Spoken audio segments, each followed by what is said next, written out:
This past April 15th, the world watched in horror as Notre Dame Cathedral, the beloved Gothic symbol of Paris, dating to the Middle Ages, was engulfed in flames and smoke. Its world-famous spire fell, its roof collapsed. The cause was believed to be an accident. But 7 months later, a debate swirls over how to rebuild and how quickly. Jeffrey Brown has our report from Paris. It's part of Canvas, our ongoing arts and culture coverage. They are the fallen angels, once soaring high in the cathedral, now lying chipped, broken, and contaminated in the Historical Monument Research Laboratory in a suburb of Paris, where director Aline Magnet sums up the daunting challenge of restoring Notre Dame. It's really a building site like no other. It's quite an extraordinary project, which is very difficult, very tough, and very demanding at the same time. From some angles today, you can squint and imagine all is well at Notre Dame, but it is certainly not, and tourists and locals alike still mourn. Just devastated for the world because of what a treasure it is. It's the Eiffel Tower and Notre Dame when you think of Paris. A monument burning is like the part of a piece of a history of humanity who vanish. People continue to flock here as an act of witness or just out of curiosity. But now they're kept behind barriers, and the entire site has been shut off to visitors. Inside, the cleanup work continues, and all around, the realization has grown of just how hard it will be to repair and restore the great cathedral.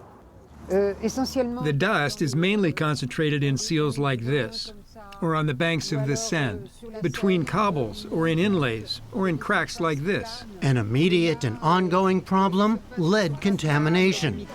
The fire melted hundreds of tons of lead in the roof, and the smoke carried and spread it throughout the surrounding area.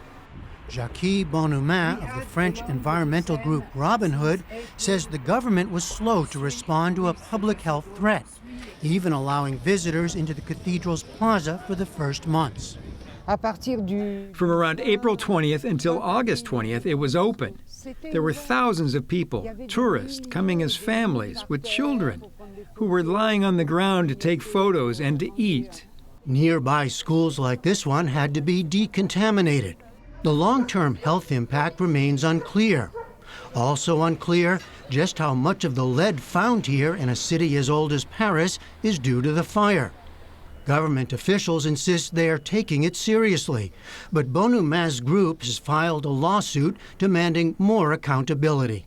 What we really want, and this might surprise you, is that other cities in France, as a lot of towns in Spain and Italy, maybe even in the United States, that have beautiful monuments like Notre Dame, learn something from this fire and the way it was handled. Lead contamination inside the cathedral has slowed the cleanup and forced workers to wear hazmat suits. In July, authorities offered several media organizations a tour of the interior, but not long after issued a dramatic new warning that the entire structure is still in danger of collapse, and stabilizing the walls is a priority before turning to any restoration of the spire and roof. At the lab outside Paris, Aline Magnet explained it this way. There's a risk that Notre Dame's vault will become unstable, which would result in more stones falling and would put the public in danger. So we have to establish to what extent the stones are damaged and whether they still have some resistance, and then which stones we can keep and which ones need to be replaced. Here, scientists study how stones drenched with water in the aftermath of the fire expand or contract as they dry. This vault element has been used to make many little tests. They're also conducting tests using lasers to clean the stones. So the test is to see if the lead can be removed by this kind of method? Yeah, on a small scale, and then we will go to the cathedral with the machine and make tests on the walls and the sculptures of the cathedral.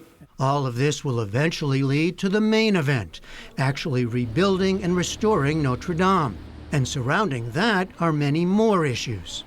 Though the cathedral dates to medieval times, the spire was actually a 19th century design by architect Eugène Viollet-le-Duc. Among the questions now, whether to restore the wooden and lead roof or use more modern materials, and whether to build an exact replica of the spire. When authorities put out a public call for new designs just days after the fire, Instagram lit up, including with some wild ideas. But the prevailing attitude seems to be rebuild it exactly as it was. Art historian Philippe Plagneux. I think our duty is to preserve the heritage we've inherited for future generations. And if we can't preserve it, then we should recreate it, reconstructing the cathedral, the roof, the spire, as it was before. Another question, how soon can this be done? Immediately after the fire, French President Macron promised to rebuild within 5 years, a target many saw as timed to France's hosting of the 2024 Olympic Games. This summer, France's parliament created a new commission to oversee reconstruction, led by a former army chief. It's yet to formally meet, but we talked with one member, Monsignor Benoit de Sinati, who will represent the Catholic Church. The most important thing to remember is that Notre Dame is first and foremost a cathedral, a church, a place of worship. That may sound obvious, but debate had already swirled around Notre Dame for years as it became an often overrun tourist site. The Monsignor wants to use this moment to return to church values. It's important to underline that when a bishop decided to build a cathedral in the Middle Ages, it was also a project to help the poorest in society. Today, when we're building Notre Dame, we're going to launch projects to help the most vulnerable in our society. There are so many interests. There's political and economic and cultural, of course, and the church. There could be a clash. Never in France. Never in France? You mean always in France? No. Of course there will be difficulties. There will be questions, big debates. In France, we like having big debates, asking questions. We can go on and on. We love to speak. But will the rebuilding go on and on? Like others we spoke with, Monsignor de Sinati wonders when the last stone will finally be put in place, the cathedral completely restored and reopened. But he does hope to celebrate Mass in Notre Dame within the next 5 years. For the PBS NewsHour, I'm Jeffrey Brown in Paris.